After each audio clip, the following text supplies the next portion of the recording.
En ces temps de confinement, je pense que tout le monde a les yeux rivés sur son téléphone. Tout le monde est happé par les messages d'alerte qu'il reçoit inlassablement tout au long de la journée. Certains d'entre nous sont saisis par ces technologies, travail ou information l'oblige, d'autres y ont recours tout simplement pour échapper à l'ennui et meubler leur temps. Qu'en est-il alors de la lecture en ces temps si difficiles? Que peut-elle nous apporter? Que peut nous apporter la littérature, par exemple? Nous divertir? Nous instruire? Ou tempérer nos ardeurs, peut-être? Que peut apporter la littérature à nos élèves qui, j'imagine, ont hâte de se retrouver sur les bancs de l'école? Pourquoi l'étudier? Pourquoi l'enseigner à un jeune public démotivé et constamment sollicité par les écrans? Telle est l'une des questions à laquelle j'ai essayé de répondre dans mon travail de thèse.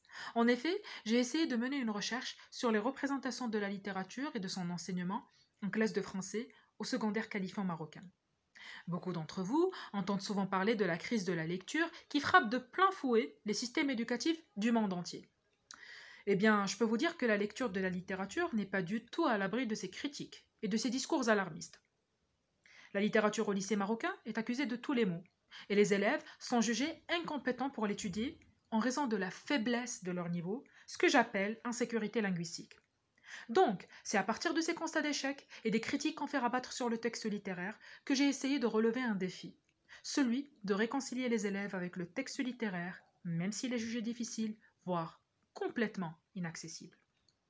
Mais je ne pouvais pas me lancer dans un tel projet ambitieux sans pour autant comprendre ce qui se passe dans la réalité de nos classes, sans examiner la situation didactique.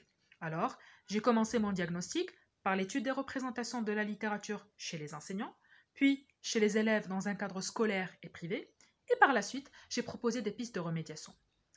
Mais la question qui se pose, pourquoi la représentation?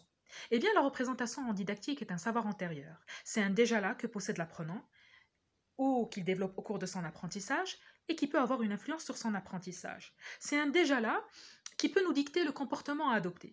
Donc, avec une représentation, soit on considère que les jeux sont faits à l'avance, on pose des conclusions avant même que l'action commence et donc on refuse d'apprendre, soit on s'y met dans la joie et la bonne humeur.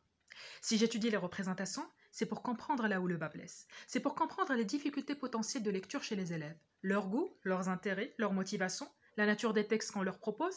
C'est à partir de l'analyse des représentations que je veux faire du texte littéraire un levier de motivation en classe de français et prouver, comme le disait Montaigne, que le but de l'enseignement n'est pas de remplir un vase, mais d'allumer un feu. Alors, occupons nos esprits et allumons ce feu en ces temps si difficiles. Merci.